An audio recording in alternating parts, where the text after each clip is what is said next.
tundukkan kepala, kita masuk ke dalam hadirat Tuhan. Kami percaya kepada kuasa Tuhan, pada hadirat Tuhan yang ada di tempat ini, maupun dimanapun kami berada. Kami percaya kuasa hadirat sanggup mengubahkan kehidupan kami. Kuasa hadirat memberikan kekuatan yang baru bagi setiap kami, Tuhan. Terima kasih Tuhan, kami ingin menyenangkan hati pada pagi hari ini, Tuhan. Kami ingin menaikkan segala ucapan syukur kami, pujian kami, untuk meninggikan nama-Mu ya Tuhan Yesus. Terpujilah nama-Mu, kami mengucap syukur Tuhan. Haleluya. Amin.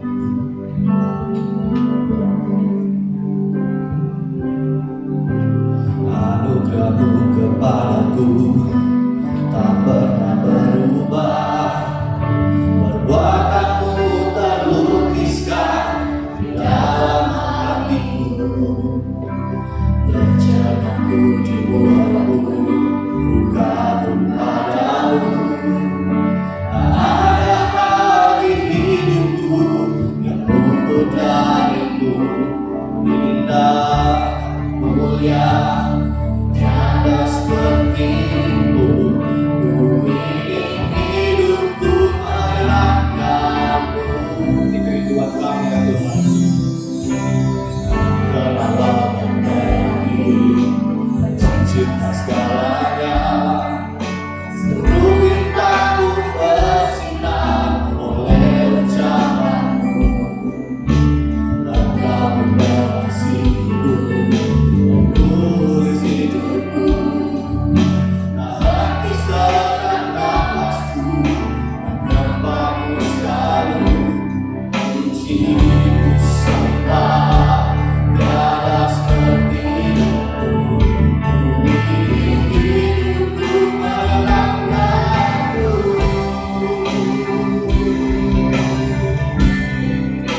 Segala puji, segala hormat, segenap hatiku menyembah. Terimalah setiap hidupku sebagai persembahan yang dipenuhi segala puji, segala hormat, segenap hatiku menyembah.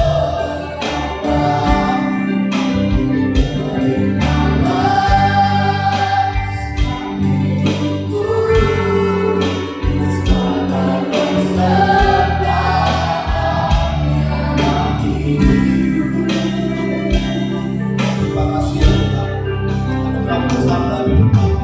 Anugerah-Mu kepadaku tak pernah berubah, perbuatan-Mu terlukiskan di dalam hatiku. Perjalananku dibuatmu bukan kepadamu. Tak ada hal di hidupku yang luput darimu. Indah, mulia, tiada seperti-Mu. Ku ingin hidupku menyerahkan-Mu.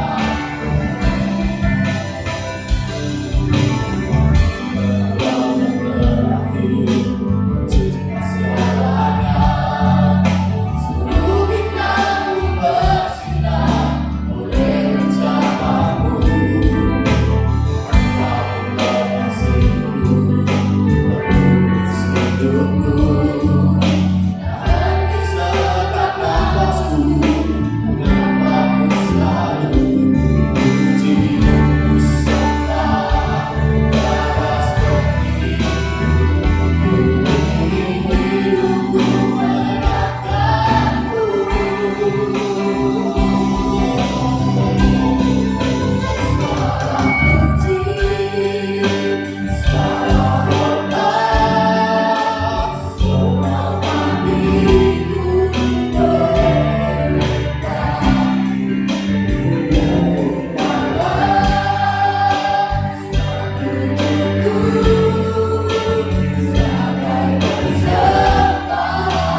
Engkau senantiasa ditinggikan Tuhan dalam kehidupan.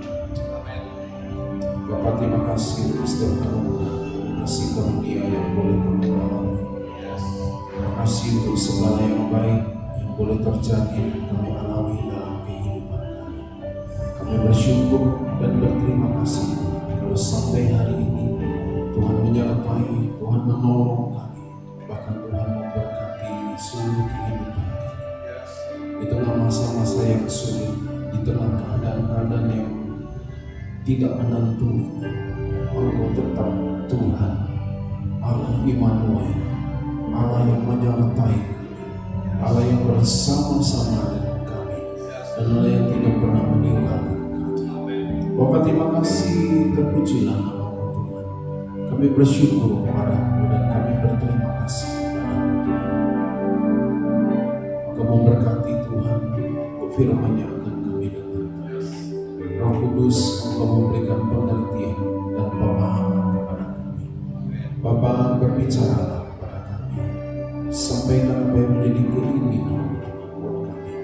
Terima kasih Tuhan, kami membuka hati kami untuk Engkau boleh berbicara, menyampaikan pesan-pesan, petunjuk-petunjuk-Mu, bimbingan-Mu kepada kami Tuhan lewat firman ini. Dalam nama Tuhan Yesus kami berdoa dan mengucap syukur. Haleluya. Amin. Puji Tuhan. Selamat pagi Bapak Ibu sekalian, Shalom. Puji Tuhan, senang kita boleh hari ini bersama-sama kembali di bulan Januari ini. Nah, saudara yang dikasihi Tuhan, kita tahu bahwa apapun yang terjadi dan apapun yang kita alami, kita tahu bahwa Tuhan tetap menyertai kita, Tuhan melindungi kita, dan Tuhan memelihara kehidupan kita. Nah, saudara, minggu lalu kita belajar bagaimana iman seorang Rahab, dan imannya ini yang menyelamatkan keluarganya, yang membuat dia mengalami satu peristiwa yang hebat. Meskipun dia bukan orang Israel dan dia dengan latar belakang kehidupan wanita sundal, dikatakan seorang yang hidupnya rusak, tapi di tangan Allah, seorang yang membuka hatinya, seorang yang memberikan hidupnya, mau percaya, maka Tuhan akan merubah kehidupannya. Nah, hari ini saudaraku, saya akan lanjutkan dengan topik yang berbeda. Tapi kita akan lihat dari Mazmur pasal yang ke-33 ayat yang ke-18. Kemudian nanti lanjut di 1 Petrus 3 ayat yang ke-12. Mazmur 33 ayat 18. Kita baca sama-sama ayat ini. 2, 3. Sesungguhnya mata Tuhan tertuju kepada mereka yang takut akan Dia, kepada mereka yang berharap akan kasih setianya. 1 Petrus 3:12. Sebab mata Tuhan tertuju kepada orang-orang benar, dan telinganya kepada permohonan mereka yang minta tolong, tetapi wajah Tuhan menentang orang-orang yang berbuat jahat. Nah, saudara, kita tahu dari ayat ini kita akan mau belajar, saudara, dikatakan bahwa mata Tuhan itu tertuju. Nah, kita bisa lihat, saudaraku, dari apa yang kita alami, yang saya sampaikan minggu yang lalu, saya sedikit mengulang kembali bahwa kota Yeriko, kota yang luasnya itu 3-4 hektar, dan kota itu dikelilingi, semuanya itu dikelilingi oleh tembok. Kevin bisa tampilkan gambar tembok itu. Coba kita lihat ini sedikit, ayatnya dimatikan. Oke. Nah, ini bayangan tembok Yeriko, ya. Jadi temboknya itu selain tebal dan dia itu berlapis, ya. Jadi sehingga sudah bisa membayangkan orang bisa tinggal di tembok itu. Ya, ini kira-kira seperti inilah tembok Yeriko. Nah, dengan luas 3-4 hektar itu, jumlah penduduknya itu bisa puluhan ribu, mungkin 100-an ribu lebih penduduk yang ada di kota itu. Nah, saudara, di antara sekian puluh ribu penduduk, kota ini kota yang sejahtera, makmur. Kenapa? Karena penduduknya aman di dalamnya, tenang. tenang mereka hidup. Soalnya apa? Dikelilingi dengan tembok yang tebal. Dan dikatakan di antara sekian puluh ribu orang itu, mata Tuhan itu tertuju kepada seorang, yaitu Rahab. Apakah Tuhan pilih kasih? Apakah Tuhan itu membeda-bedakan? Apakah karena Rahab cantik kemudian Rahab dipilih? Apakah karena ada sesuatu dalam diri Rahab sehingga Rahab dipilih? Nah saudara, mungkin kita juga jadi pertanyaan buat kita. Kenapa Tuhan? Kok ini Tuhan lakukan ini, kok kepada saya tidak? Kok kepada orang lain Tuhan berbuat begitu, kok kepada orang ini tidak? Kenapa kepada orang ini mengalami seperti ini, tapi kok orang ini tidak? Tapi firman Tuhan yang kita baca tadi dikatakan mata Tuhan tertuju, ya, kepada orang benar, kepada orang yang takut, yang berlaku tidak bercela. Jadi kalau Tuhan menunjukkan matanya sehingga kepada Rahab, sehingga melalui itu Yosua kemudian muncul ide untuk mengutus pengintai. Dan dengan tuntunan Tuhan, dua pengintai itu pergi ke tempat Rahab. Memang, saya katakan yang lalu, memang karena rumah Rahab itu selain dipakai sebagai rumah bordil, tapi di sana juga penginapan. Nah, saudara, sekarang kita mau lihat mengapa atau apa alasan Tuhan sehingga hanya Rahab. Tuhan tidak lihat ibunya Rahab, bapaknya Rahab, kakaknya Rahab, adiknya Rahab, tapi tertuju kepada satu orang, yaitu Rahab. Dan kita berdoa, saudara, mungkin di keluarga kita, keluarga besar kita, biarlah mata Tuhan itu hanya tertuju nanti kepada kita. Alasannya apa? Sehingga Tuhan itu bisa lihat, karena dia ini, maka aku akan bela. Karena orang ini, aku akan lakukan. Nah, saudara, Tuhan itu menemukan, ya, iman Rahab. Dia menemukan ada satu wanita yang punya hati mau percaya kepada dia, meskipun keadaannya itu tidak mungkin. Kenapa? Karena dia tidak kenal, dia belum tahu. Dia cuma hanya mendengar dari kata orang. Orang bilang Tuhannya Israel dulu membelah laut Teberau. Tuhannya Israel yang menolong, yang membuat raja orang Amori dikalahkan. Tuhan Israel itu Tuhan yang perkasa. Dia hanya dengar dan dia belum tahu bagaimana cara percaya kepada Tuhan itu. Dia belum tahu bagaimana caranya dia untuk mengenal Tuhan itu. Tapi dari apa yang dia dengar itu, perkataan-perkataan orang lain tentang Tuhannya Israel, dia bilang begini, aku mau diselamatkan oleh Tuhan itu. Apa buktinya? Tentu kita selalu, apakah saya mereka-reka saja? Kita coba lihat apa perkataannya Rahab ini. Dari situ kita bisa menganalisa, kita bisa membuktikan bahwa lewat perkataannya itulah imannya itu nampak. Ya, iman ini kan memang sesuatu yang tidak kelihatan, saudara. Ya, saudara, orang punya iman, dia tidak kelihatan. Kenapa? Karena dia itu ada di hati orang, ada di pikiran orang. Iman itu tidak kelihatan, tetapi bisa diketahui iman itu lewat apa? Lewat perkataan. Ya, kita coba lihat di Yosua pasal yang kedua ayat 2 dan 12 dan 13. Yosua pasal yang kedua dikatakan begini.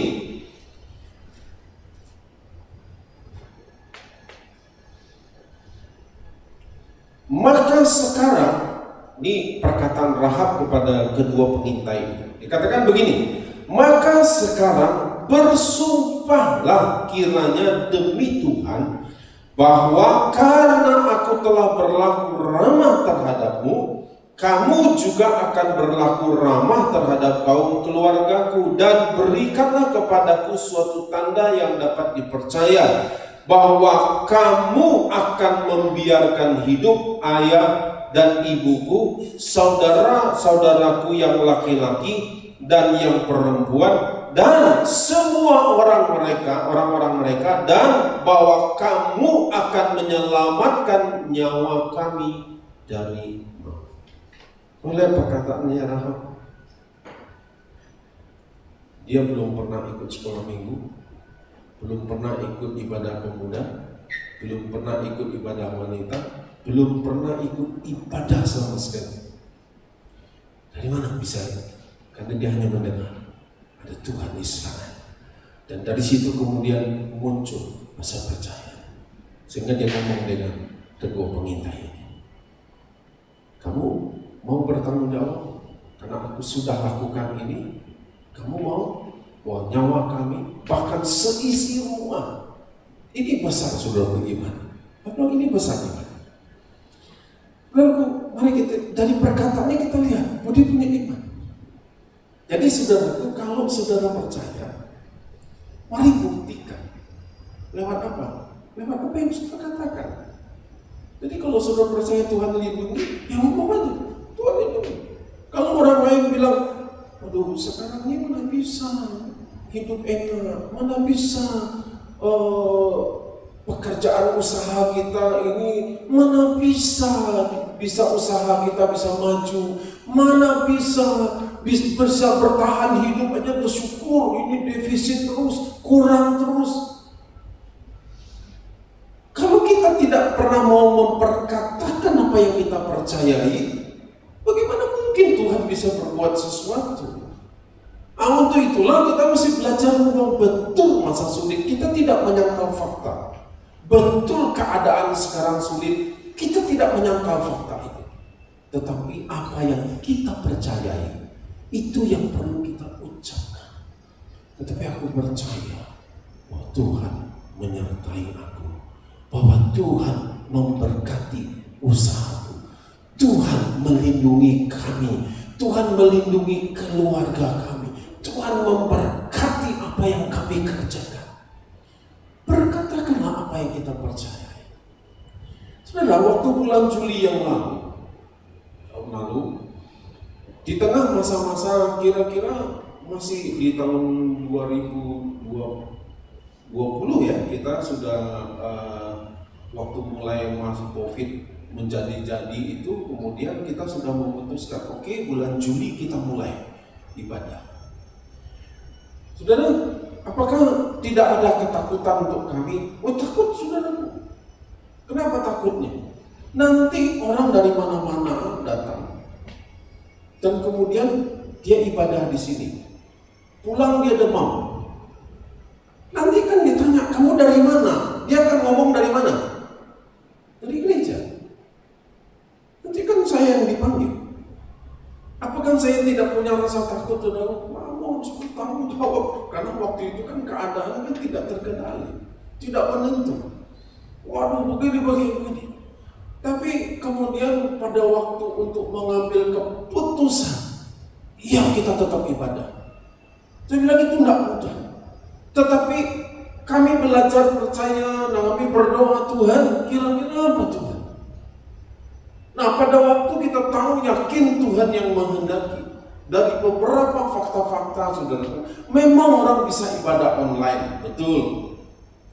Tapi ternyata dalam kenyataannya, kita mungkin di kota kecil ini tidak terlalu siap dengan ibadah online. Kenapa? Karena kenyataannya, ya, banyak orang ibadah online, tapi dia tidak ibadah. Kenapa? Dia nonton ibadah online. Tidak apa-apa, tidak usah jam 10, tidak apa-apa, nanti aja jam 11. Kenapa? Karena kan di YouTube ada, kan ada rekamannya, kan ibadah juga. Dan kemudian muncul alasan-alasan yang lain. Meskipun tidak ada yang ngomong langsung, tapi saya bisa ngomong, kira-kira begitu perkiraan orang. Kenapa? Karena kenyataannya begitu. Ada banyak lagi. Dan kemudian kami berkata, ya tetap ibadah. Itu pernyataan iman. Dan Tuhan buktikan. Tuhan buktikan. Kita memang berjaga-jaga, kita persiapkan, kita rapat dengan pengurus, kita bilang oke, kita persiapkan, kita beli termogan yang medis punya, yang baik, mahal dan apa, yang penting akurat. kita siapkan hand sanitizer, siapkan begini, kita beli masker. Setiap kali yang datang ibadah tidak pakai masker, kasih masker. Nah, bagaimana bentuk yang di sini? Nah, kalau pakai masker saya berkhotbah, saudaraku, suaranya nanti tidak jelas di YouTube. Akhirnya kita putuskan, oke, caranya bagaimana? Nah, ini kita buat jarak. Barisan pertama dengan saya punya jarak yang jauh, ya. Ini kan ada kira-kira 3 meter. Nah, banyak pertimbangan kita itu membuktikan iman kita, membuktikan kita percaya bahwa Tuhan menyertai, Tuhan lindungi, dan kita bertindak sesuai dengan apa yang kita katakan. Nah, saudara, Rahab, dia percaya, dia katakan, dan dia bertindak sesuai dengan apa yang dia percayai. Apa yang dia percayai, kalau Tuhan itu akan melindungi dia, Tuhan akan menyelamatkan dia. Kedua pengintai itu kan bilang dalam ayat selanjutnya, ini ada benang merah, kirmisi, taruh di jendela kamu, ikat di situ. Nanti pada waktu Tuhan melakukan sesuatu, apa itu pengintai itu juga nggak tahu. Kami akan datang. Apa yang Rahab lakukan setelah dia melepaskan 2 pengintai ini? Begitu mereka keluar dari rumahnya, langsung dia ambil benang kirmisi ini, dia ikat di jendela. Berapa lama kemudian baru diselamatkan? Yeriko mengalami keruntuhan temboknya. Cukup lama lah, saudaraku. Kalau saudara hitung lama. 3 hari dia pergi. Kemudian dia menyembunyikan diri, pengintai ini. Kemudian dia pergi kepada Yosua, dan kemudian Yosua itu mulai melakukan sekian hari membersihkan, bisa-bisa 1 bulan lebih. Dan benang kirmisi tetap tergantung, terikat di jendelanya Rahab. Membuktikan apa?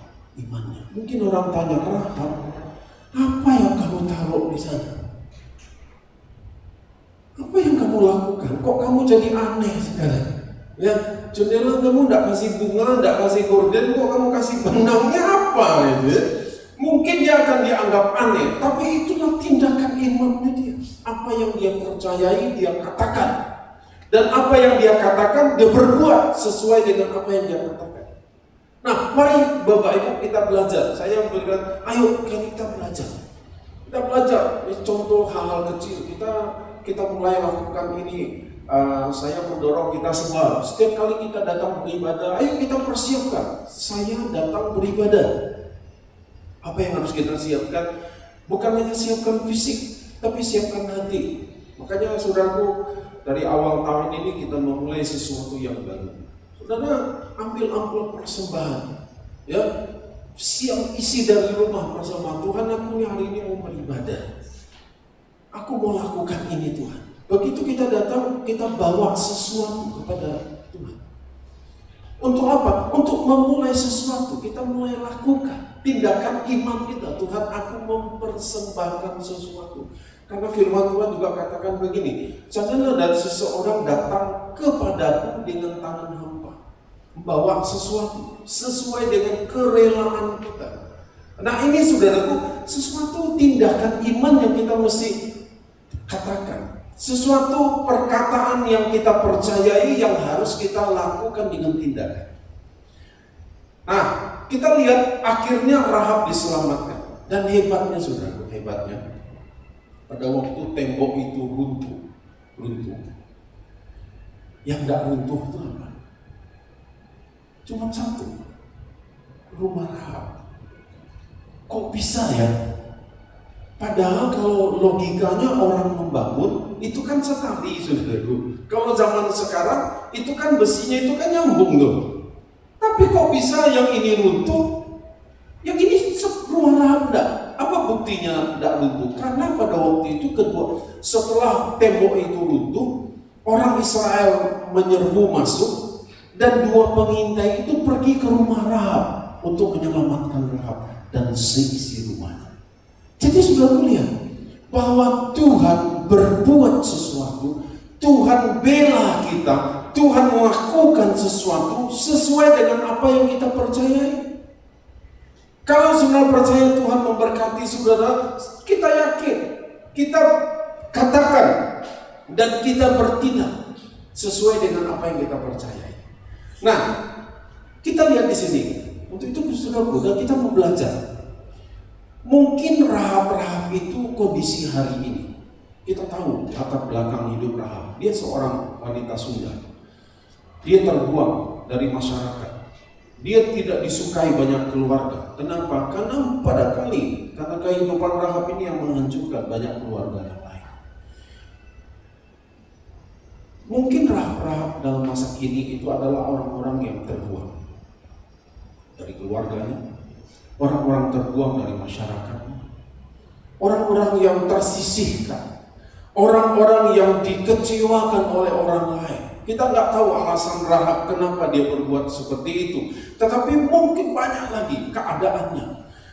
Orang-orang yang tidak ada harapan hidup lagi, orang-orang yang sepertinya memiliki masa depan yang suram dalam kehidupannya, orang-orang yang sulit kehidupannya.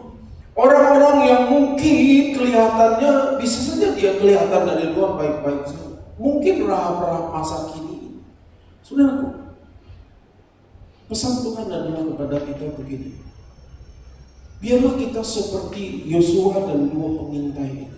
Mungkin kita belum tahu, tapi saudaraku, cari dan temukan ada Rahab di lingkungan kita, di sekitar kita.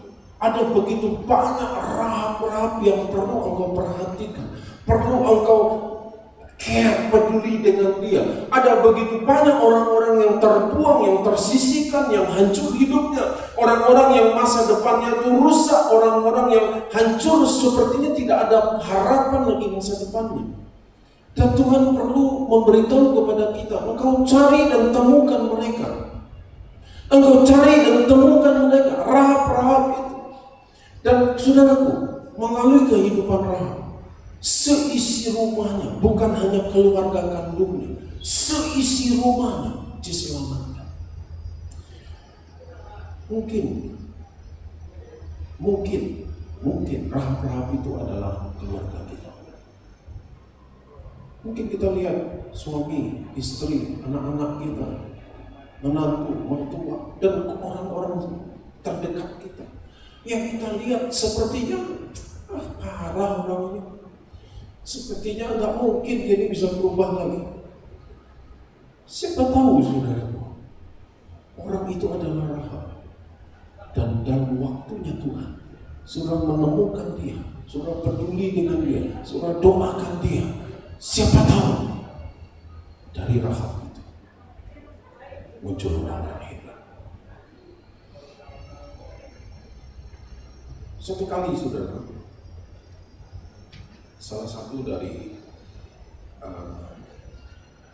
pengurus gereja ngomong, ada saudara saya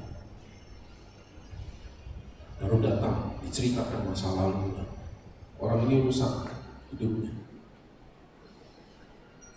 Dia sudah, saya bisa cerita ini karena dia sudah meninggal. Ya. Orang itu rusak itu, hancur. Karena apa? Karena dia pemakai. Waduh, rusak. Dan dia datang balik dari luar kota, baru keluar dari penjara. Mau enggak? Datang untuk doain dia. Backgroundnya apa? Waduh, udah aneh-aneh sudah. Waduh, agamanya ini tidak jelas. Oke, dia bilang, oke, kita datang. Ketemu dengan dia. Ajak ngobrol, cerita, sampaikan firman Tuhan, beritahu kepada dia tentang kebenaran. Tuhan mengasihi dia, Tuhan sanggup lakukan. Meskipun kelihatan secara kasat mata, rasanya orang ini tidak mungkin bisa hidup lama. Kenapa? Karena parah, saudara. Dan kemudian kami berdua layani dia, dan dia akhirnya terima Tuhan Yesus sebagai Tuhan dan Juru Selamat. Dan yang mengagetkan saya, saudara, karena waktu itu sudah jam 7, dia ini selalu kedinginan badannya. Jam 7 itu dibilang ini, kapan saya dibaptis Pak? Saya melihat ini perkataan iman dia, membuktikan bahwa iman sudah ada dalam hatinya. Dia sudah percaya kepada Tuhan Yesus. Dan kemudian dia bilang, kapan saya dibaptis? Saya bilang gini, untuk kondisi kamu kena angin saja itu bisa kedinginan berjam-jam ya saudara. Apalagi kalau baptis masuk bak. Saya bilang, enggak mungkin satu bak kita masak air panas berapa lama, berapa panci kita bisa siapkan air panas itu. Enggak mungkin. Ada besok aja. Besok kita cari waktu dan kemudian kita buat siang-siang hari, sore jam-jam 2, jam 3 itu kan panas itu. Oke, besok dia dibaptis.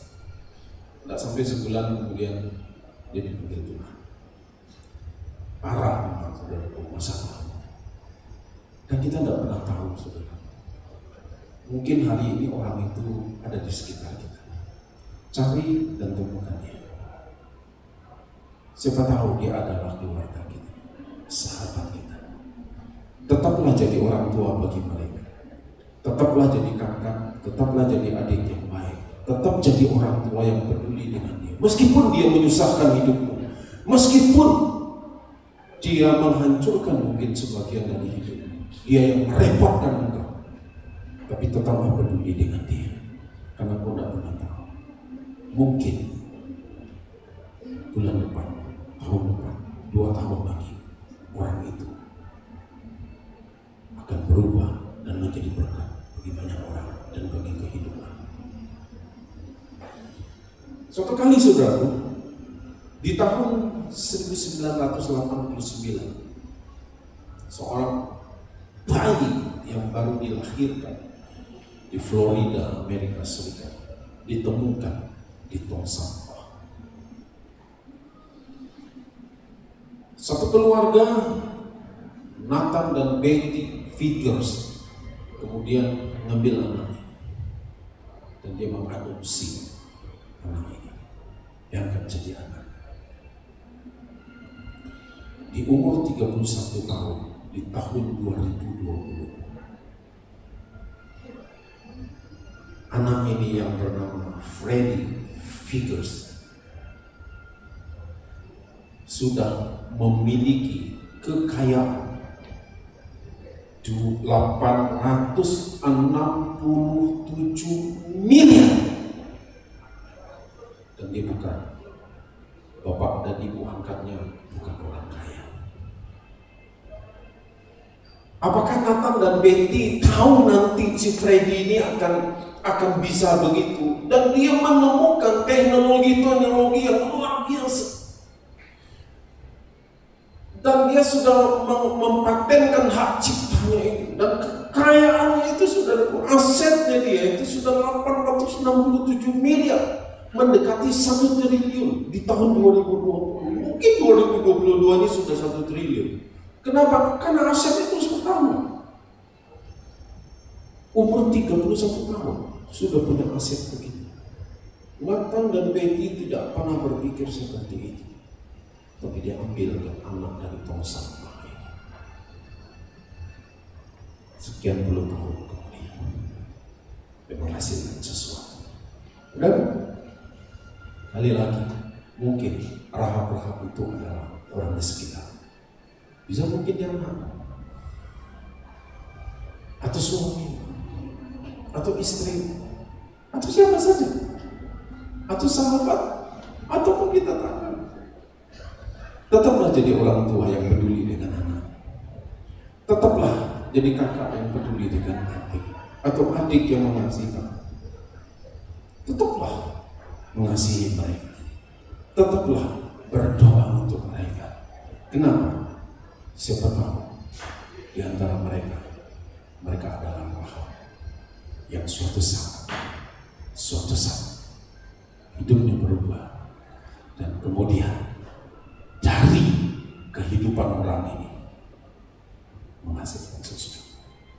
Saudara bisa senang dengan apa yang beberapa jemaat lakukan. Satu kali orang jemaat juga ngomong dengan saya begini, saya punya nih keluarga hidupnya itu begini. Sekarang bapaknya sudah mati, sudah meninggal. anak ini begini, dan seringkali mungkin sepertinya ada sesuatu yang tidak beres lagi dari kehidupannya dia. Tolong carikan panti mana yang bisa menerima anak ini, dan nanti kami akan keluarga besar. Saya akan ngomong dengan keluarga besar, kita kumpulin uang, kita bayar biaya hidupnya per bulan. Dia perlu uang loh saudaraku, dan dia harus tanggung malu. Kenapa? Minta-minta dengan yang lain, meskipun keluarga. Mau bayar berapa? Kamu bisa sanggup kasih berapa? Kamu sanggup kasih berapa? Kamu sanggup kasih berapa? Karena kebutuhan dia sebulan begini, untuk makannya, untuk beli obatnya, untuk begini. Nah saudaraku, saya terharu dengan apa? Dengan tindakan orang ini. Dengan berani dia peduli. Dan kita tidak pernah tahu saudaraku, hari itu ya, anak ini sepertinya tidak punya masa depan. Sepertinya begitu. Tapi 2 tahun kemudian, 1 tahun kemudian, atau beberapa waktu kemudian, tangan Tuhan bisa melakukan sesuatu kepada orang. Dan ada banyak kisah-kisah yang seperti itu. Barangkali kita juga pernah mengalami. Karena ada orang menemukan diri kita. Dulunya kita mungkin rasanya orang yang rusak, yang hancur, dan orang lain menemukan kita. Dan kemudian orang peduli dengan kita. Kan kita tidak pernah tahu apakah dia berdoa tiap hari untuk kita. Siapa tahu ada banyak orang yang berdoa untuk kita, dan kemudian kita punya sesuatu hari ini. Kenapa tidak aku berbuat itu kepada orang lain? Lakukan sesuatu, berbuat sesuatu, cari dan temukan ada rahab-rahab di sekitar. Kenapa akhirnya kami putuskan tetap untuk ibadah? Karena kami mau mencari dan menemukan rahab-rahab itu. Dulu firman Tuhan ini kami belum ngerti. Tapi kemudian pada waktu saya persiapkan ini, kemudian dikatakan, oh ini rupanya kenapa bulan Juli tahun itu, di tengah masa COVID yang masih menggelora, kita putuskan kita ibadah online, kita ibadah onsite, tidak apa-apa. Resikonya apa? Oke, nanti resiko kita tanggung. Apapun yang terjadi, kita tanggung. Tapi kan kita terus berdoa, minta perlindungan Tuhan. Dan Tuhan buktikan. Setelah 1 tahun lebih, Tuhan buktikan. Di tengah orang lain takut, di tengah orang lain katanya punya iman, tapi tidak berani bertindak, kita berani. Kenapa? Bukan kita mau sombong, enggak ada. Justru saya bilang dulu kita takut. Siapa yang nggak takut? Siapa yang nggak takut masa itu? Yang pertama kali dipanggil sama polisi siapa? Pasti saya dipanggil. Siapa pemimpinnya? Pasti saya diinterogasi. Ayo orang harus bertanggung jawab. Tapi tindakan iman ya kayak gitu saudara. Berani ambil risiko, berani bertindak. Resikonya itu oke, kita ambil resiko. Karena kita tahu Tuhan pasti bilang. Dan Tuhan buktikan, hanya rumah Rahab yang berdiri satu. Dan Tuhan buktikan apa yang kita percayai kepada Allah Israel, kepada Tuhan Yesus Kristus. Dia buktikan bahwa dia bertindak dalam kehidupan kita. Sebab butuh apa hari-hari ini? Ya? Lakukan apa yang kau percayai. Apa yang kau percayai yang sesuai dengan firman Tuhan, yang bukan ngawur, yang asal-asalan. Ada dasar firman Tuhan. Apa yang kau percayai, lakukan itu. Meskipun kelihatannya tidak mungkin, lakukan itu. Tuhan pasti berbuat sesuatu dalam kehidupan kita. Suatu kali Tuhan Yesus merencanakan melewati kota Yeriko. Dia mau lewat kota. Dan di pinggir jalan, ternyata Yeriko ini punya banyak cerita di sana. Ya. Ada seorang yang pendek, sudah tahu siapa namanya?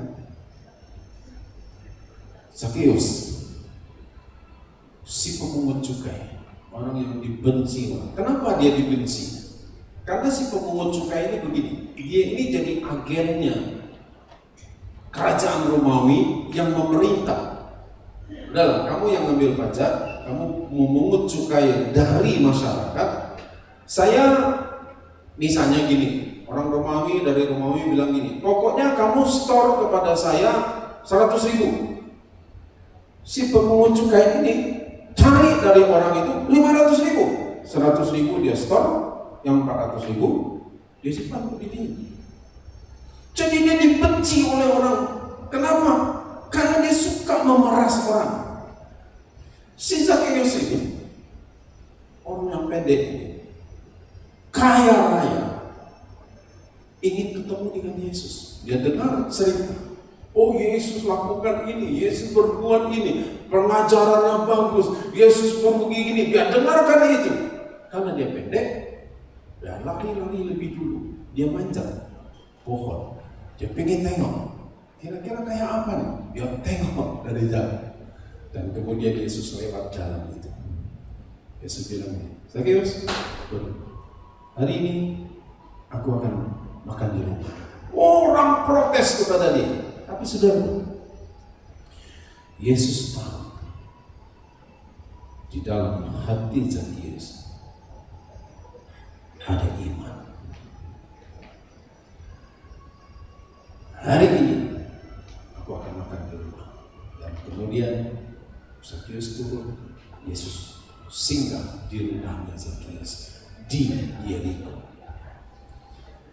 Zakheus ngomong begini, setelah dia dengarkan pengajaran, dia ngomong kepada Yesus, Tuhan, ini berarti dia sudah percaya kan? Makanya dia ngomong, Tuhan, setengah dari hartaku akan aku bagi kepada orang miskin. Dan sekiranya ada orang yang aku peras, kira-kira ada enggak orang yang dia peras? Orang memang dia tukang peras? Masa ada mau? Ada orang yang nuntut balik daripadaku, aku akan ganti 4 kali lipat. Ini kalau hitung-hitungan kita nih saudaraku, hartanya setengah, anggaplah dia punya harta 1 miliar, 500 juta dia bagi kepada orang miskin, dibagi, berarti tinggal 500 juta. Dan sekiranya ada orang yang kuperas dari yang 500 juta ini, katanya, aku akan kembalikan. Artinya apa gini saudara? Bisa-bisa Zakheus asetnya jadi 0 lah. Oh bisa, saudara, orang-orang nuntut.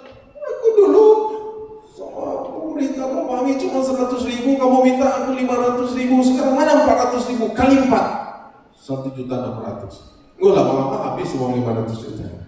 Tapi itu menunjukkan perubahan hidup daripada Zakheus. Dan sampai hari ini iman Zakheus masih dibicarakan. Kita tidak kenal si Zakheus yang si pemungut cukai itu. Kita tidak kenal dia. Tetapi imannya itu menjadi berkat bagi orang sampai hari ini. Dari mana? Karena Yesus mencari dan ditemukan. Dan biarlah Tuhan menemukan dalam diri kita, dalam hidup kita, ada iman, dan kemudian Tuhan berkata, dari hidup orang ini, aku akan buat sesuatu. Suatu kali saya ceritanya pengalaman pribadi. Pada waktu kami belum jadian, ngobrol. Kemudian Bu Esther cerita pada saya, ini loh, ini yang saya alami itu. Nah kemudian sudah tuh, jadi dalam diri saya, waktu itu belum jadian, tapi dalam hati saya, Tuhan, wanita yang seperti ini Tuhan, yang aku mau. Kenapa? Karena dari dalam hatinya ada iman. Keluar lewat apa? Lewat perkataan. Meskipun keadaan waktu itu, telepon saya di-reject, ya, saya macam-macam. Akhirnya kan jadi. Tapi ini rahasia kita berdua ya sebenarnya. Jangan kasih tahu orang lain. Ini rahasia kita berdua saja. saya melihat dari apa? Dari perkataan. Apa yang dia katakan? Apa dari Esther katakan? Begini. Ini orang, wanita. Dan satu kali, saya belum pernah cerita sebelumnya, ya, yang ini. Satu kali, ini saya sudah ceritakan. Satu kali, saya dalam pelayanan di Mentawai, kita belum jadian. Saya dari Siobar menuju ke Tua Pejat. Selesai pelayanan di sana, saya pulang naik sepeda motor karena waktu itu mobil nggak bisa, belum bisa, jalannya masih berlumpur dan rusak parah. Jam 7 malam, tidak ada listrik di sana. Karena jalanan rusak, mau tidak mau kami naik 4 sepeda motor. Jaraknya yang di depan dengan di belakang itu sudah tidak nampak lagi, pokoknya tidak nampak lampu, berarti sudah. Dia yang di depan saya entah di ke depan yang mana, yang di belakang saya juga tidak kelihatan, entah terhambat lumpur, apa nggak ngerti. Satu kali saya ingat jam 7:05. Kenapa? Karena waktu itu saya langsung tengok jam. Waktu itu saya naik sepeda motor, dan kemudian tiba-tiba saya dengar suara. Saya tidak mikir kenapa, karena saya mikirin jalan, saudaraku, lumpur. Nanti terperosok. Saya tidak mikirin siapa-siapa. Orang mikirin jalannya dari pun. Orang ini alat di tangan. Siapa Tuhan? Saya tengok ke belakang tidak ada orang. Tengok di depan tidak ada orang. Keliling gelap. Yang nampak cuma lampu sepeda motor saya. Orang ini alat di tangan. Lakukan ini. Oh gitu ya Tuhan. Saya udah tengok-tengok siapa yang bicara. Tidak ada orang yang bicara.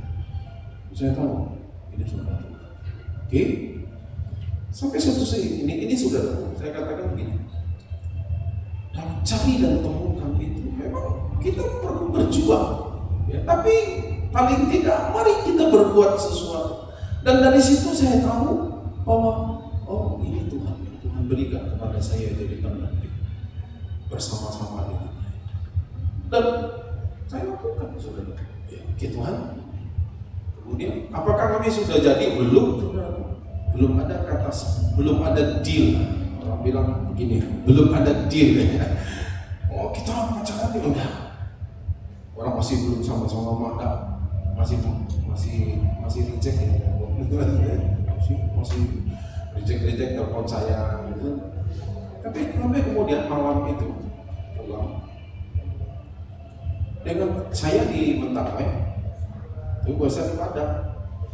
Pulang, saya telepon, dan tiba-tiba saya ngalah, saya selesai telepon. Lagi telepon saudara, kemudian saya bilang, kita berdoa yuk. Nah, saya juga nggak ngerti. Begitu saya bilang kita berdoa, tiba-tiba dia nangis tuh, kemudian berbahasa kok lama saudara, tahu berapa lama itu. Kenapa? Saya ajak berdoa, kok malah nangis. Saya pikir salah saya apa gitu kan gitu ya. Kok apa yang saya lakukan ngajak berdoa kok malah nangis gitu. Wah, dan kemudian bisa cerita. Tadi waktu mulai itu kemudian tiba-tiba orang Tuhan itu melawan dia dan dia menyampaikan sesuatu, Tuhan berbicara sesuatu akan apa? Akan perkataan Tuhan belasan mungkin puluhan tahun ya. Itu tahun 2014. Berarti tahun 98, 16 tahun yang lalu Tuhan itu pernah menyampaikan dengan seorang hamba Tuhan, aku akan lakukan perkataan itu, tapi ini nanti lama. Aku 16 tahun yang lalu Tuhan pernah ngomong dan kemudian sampaikan sesuatu, dan tiba-tiba malam itu Tuhan berbicara kembali perkataan yang sama. Nah, setelah nanti kemudian Bu Esther cerita, sampaikan gini, baru saya cerita apa yang saya dapatkan jam 7:05 di tengah hutan rimba Mentawai. Nah, saudaraku, cari dan temukan ada orang-orang di sekitar. Bukan berarti terus saudaraku, saya boleh cari istri lagi. Lah kalau sudah punya istri ya jangan cari lagi, ya. Kalau sudah punya suami jangan cari lagi. Intinya gini, saudara cari dan temukan Ada orang di sekitar. Sekali lagi, mungkin dia suami yang menurut engkau kurang ajar, keras kepala, keliotan, kelibana, tidak punya harga diri, tidak punya kasih, apa saja. Oh, dia mah istri, ayo cerewet, begini, apapun, siapa dia. Mungkin dia suami, mungkin dia istri, mungkin anak yang hari ini memberontak kepada, yang kurang ajar kepada, atau siapa saja. Atau mungkin dia dulunya sahabat, teman-teman, yang hari ini dia mengecewakan hidup. Jangan. Sebagai orang tua, Anda tetap harus mengasihi anak. Sebagai suami, Anda harus tetap menghargai istri.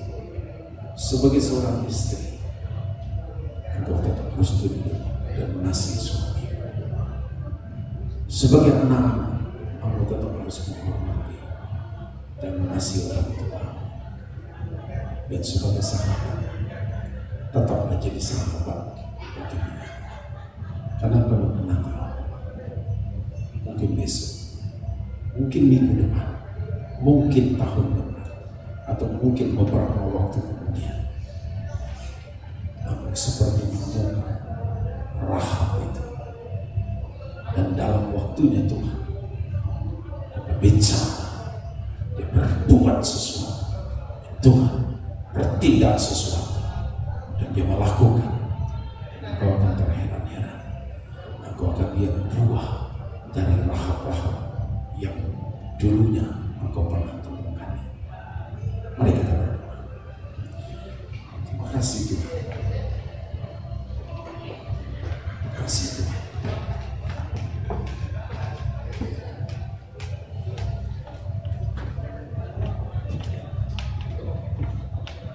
Terima kasih.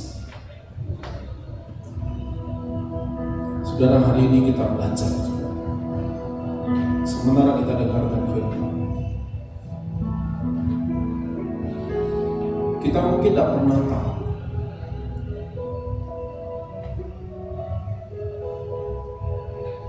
entahkah itu anak kita, menantu kita, suami, istri, atau keluarga kita, kemenakan kah, paman kah, tante kah, atau siapa saja. Atau mungkin dia teman-teman kita. Barangkali dia pernah mengecewakan kita, bahkan dia menghancurkan hidup. Siapapun itu, Tuhan hanya pesan, kau cari dan temukan Rahab-Rahab itu. Siapa tahu?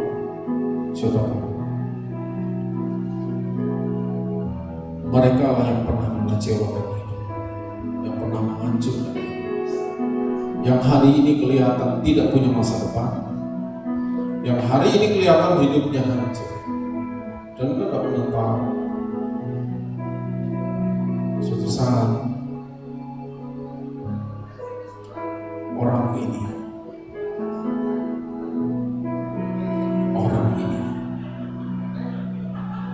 yang akan menjadi Rahab. Dari kehidupan Rahab, seisi rumahnya diselamatkan dari kematian. Dan dari rahimnya Rahab lahirlah Raja Daud, Raja terbesar Israel. Dari garis keturunan Rahablah lahir Mesias, Sang Juru Selamat. Mari Bapak Ibu, kalau Tuhan ingatkan kepada kita satu nama, terus doakan dia, terus sebut namanya di hadapan Tuhan.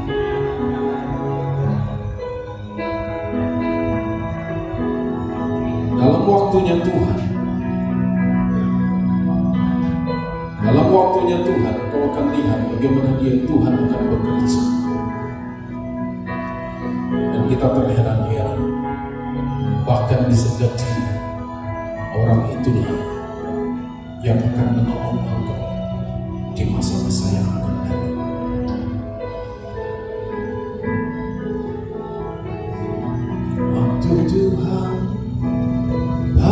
pasti yang terbaik, walau katamu dari mengerti, lewati cobaan, ku tetap percaya waktu Tuhan pasti yang terbaik.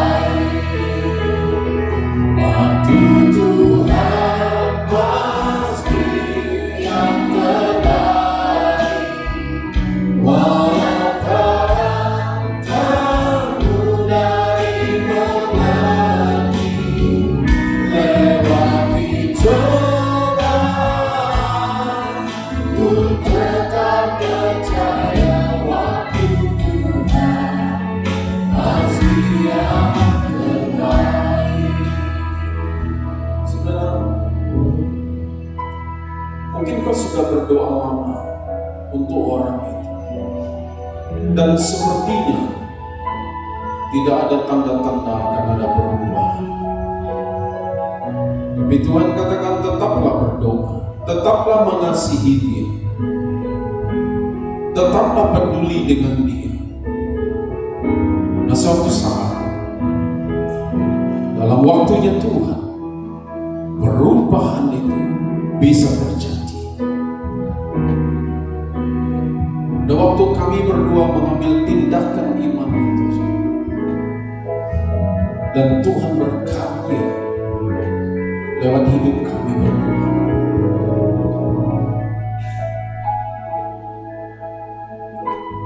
Gereja ini lahir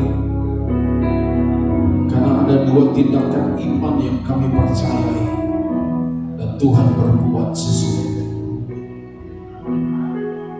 Terima kasih Tuhan, terima kasih, terima kasih Tuhan.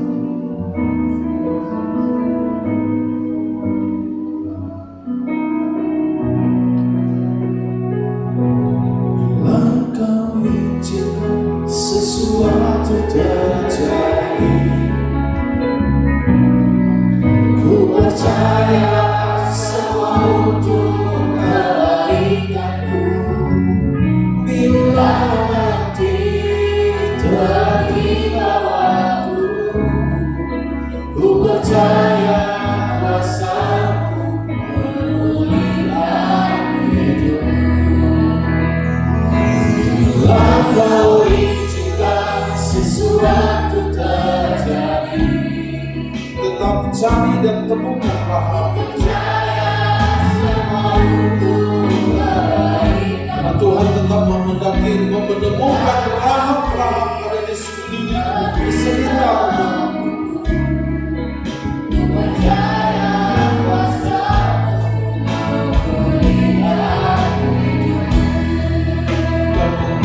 Waktu Tuhan pasti yang terbaik, walau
dalam hidup kami Tuhan. Kami ingin memiliki iman seperti Rahab Tuhan, dan kami mencapai apa yang Tuhan inginkan di dalam kehidupan kami. Terima kasih Tuhan, kami mengucap syukur dan berdoa. Haleluya. Amin. Sama-sama kita saksikan suara gembala dari Pak Timotius Arifin.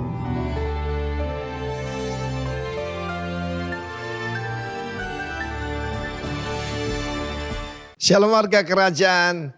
Banyak sekali bertanya pada saya, Pak, apa model kita menghadapi 2022 and beyond? Dan sesudah itu tetap sama. The just shall live by faith. Orang benar akan hidup oleh karena iman. Maka di dalam kita mengikuti doa puasa 21 hari ini, saya harapkan Tuhan banyak berbicara pada kita, baik secara pribadi maupun korporat, pelayanan kita bersama. Tetapi kita lihat ada 2 orang wanita yang mengalami multiplied grace. Di dalam pembacaan kita tentang kehidupan daripada Ruth. Yang pertama adalah Rahab, ibu daripada Boaz. Boaz konglomerat Bethlehem itu siapa ibunya? Ibunya adalah seorang yang disebut pelacur. Bahkan pakai terjemahan lama, perempuan sundal. Saudaraku, seorang bernama Rahab, dia adalah dari bangsa Kanaan. Kita melihat bagaimana Tuhan melarang pernikahan dengan secara eksplisit, secara jelas. Yang Tuhan bilang tidak boleh itu adalah dengan orang Kanaan. Sedih hati daripada Ishak dan Ribka, yaitu ketika putranya Esau menikahi 2 perempuan Kanaan. Dan ketika melihat bahwa tidak menyenangkan orang tuanya, dia salah lagi. Dia mengambil putri daripada Ismail. Saudara yang kekasih Tuhan. Dan kemudian kita lihat Rahab, ya, seorang yang beriman. Tertulis dalam daftar daripada pahlawan-pahlawan iman, Ibrani 11. Karena dia yaitu menerima dengan damai sejahtera 2 orang pengintai. Dan kita tahu salah satu pengintainya adalah Salmon yang menjadi suaminya. Salah satu ya pahlawan nasional ya. Tetapi kita lihat bagaimana ketika dia menerima kedua pengintai itu. Ini yang keluar dari mulutnya. Aku percaya, kata Rasul Paulus, karena itu aku berkata-kata. Dari mana kita tahu orang beriman? Yang keluar dari mulutnya itu ketakutan atau sukacita. Orang yang bersukacita itu orang yang kuat. Dan kita tahu, the joy of the Lord is your strength. Dia berkata kepada mereka, aku tahu bahwa Yahweh telah memberikan negeri ini pada kamu. Sekalipun Yeriko boleh bentengnya sangat tinggi, telah ditentukan. Ya, bahwa negeri ini akan diberikan kepadamu. Kita semua ngeri. Kami semua telah tawar hati. Hati kami telah meleleh mendengar Allahmu yang membuka laut Teberau. Bukan cuma itu, juga menyerahkan 2 raja raksasa, Sihon dan Og. Siapa kita ini? Pada waktu saya mendengarkan apa yang dikatakan oleh Rahab ini, saya bayangkan dengan 10 pengintai yang lain. Tahu siapa nama 10 pengintai yang lain? Tidak ada yang ingat. Tidak ada orang ingat nama pecundang. Tetapi Rahab mengalami multiplied grace. Bukan cuma dia diterima jadi jemaat Tuhan. Dia berkata, Tuhan pasti memberikan, tapi tolong bersumpah kepadaku supaya engkau ingat aku dan keluargaku. Rahab si pelacur, yaitu menyelamatkan seluruh keluarganya ketika dia menurunkan kedua pengintai itu. Dan sebagai tandanya ada tali berwarna kirmisi. Kirmisi itu warna apa? Warna darah. The blood of Christ. Darah daripada Yesus. Karena itu saudara yang kekasih Tuhan, jangan kalah dengan iman daripada Rahab. Lebih baik mantan pelacur daripada mantan pendeta. Puji nama Tuhan. Dan firman Tuhan mengatakan dia mengalami multiplied grace. Dia menurunkan Boaz yang hebat. Lalu kemudian sampai kepada Isai dan kepada King David. Dan lanjut sampai Yusuf, yaitu menjadi suami pada Maria. Dan menjadi ayah daripada Tuhan Yesus Kristus. Bukankah itu kita bisa melihat Allah kita adalah Allah yang dahsyat. Kiranya itu terjadi pada Anda. The year of multiplied grace. Haleluya. Amin. Mari kasih Tuhan, saya untuk bangkit berdiri. Mari kita akhiri ibadah kita hari ini. Segala pujian syukur bagimu.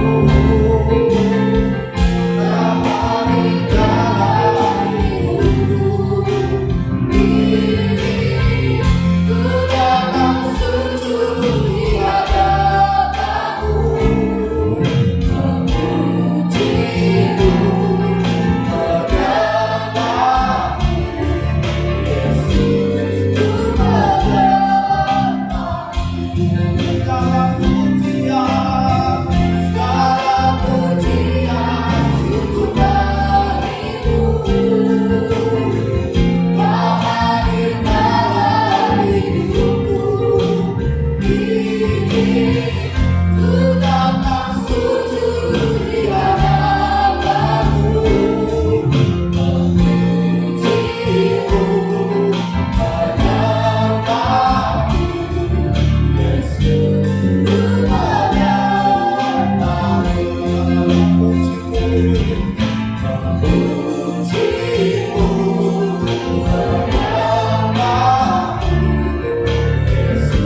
Bapa di dalam surga, sungguh kami mengucap syukur Tuhan pada siang hari ini. Terima kasih Tuhan Yesus buat kasih dan anugerah-Mu dalam kehidupan kami. Di mana Tuhan hari demi hari kami lewati, Tuhan senantiasa menyertai, melindungi, dan memelihara kehidupan kami. Kami bersyukur Tuhan buat kesempatan hari ini Tuhan. Terima kasih Tuhan buat firman-Mu yang menguatkan kami, yang meneguhkan kami Tuhan Yesus. Biarlah iman Rahab Tuhan Yesus ada dalam hidup setiap kami Tuhan Yesus, sehingga hanya pengharapan kami hanya di dalam Engkau Tuhan. Dan kami boleh mendapatkan Tuhan orang-orang yang terhilang, baik itu yang ada di keluarga kami, saudara kami, teman-teman kami Tuhan Yesus. Terima kasih Bapak di surga. Berkati Bapak Pendeta Yohanes Beni beserta Ibu Esther Tuhan dan keluarga.